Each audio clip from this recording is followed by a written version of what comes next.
Cette exposition d'Essy est la première exposition monographique du cycle Poésie balistique, donc qui suit la première exposition éponyme qui est une exposition collective. Elle est dédiée à un travail assez rare parce qu'il a été découvert récemment. C'est aussi cette exposition en fait l'histoire d'une trajectoire personnelle.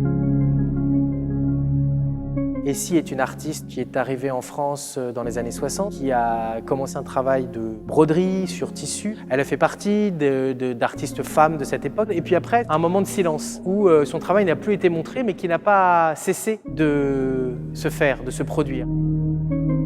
Au moment de l'exposition Elle au Centre Pompidou, le travail a été redécouvert. Et en fait, il y a eu tout un travail de restauration qui a été fait. Le travail d'Essy a été revu, remontré dans toute sa diversité. Même si évidemment, il y a un aspect répétitif, mais une répétition qui est de l'ordre presque de l'insistance. Une répétition qui est de l'ordre de la résistance aussi, qui montre de très subtiles variations à l'intérieur des motifs de cette œuvre, qui en font, malgré son apparente simplicité, une œuvre en fait d'une très grande complexité.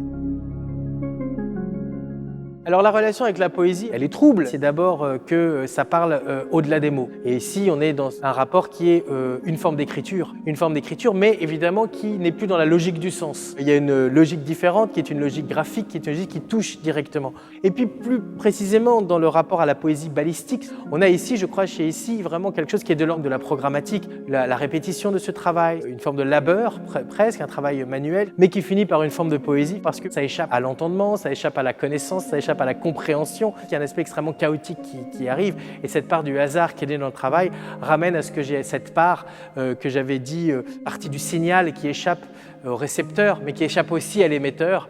C'est cette part-là, je trouve, qu'on retrouve dans ce travail.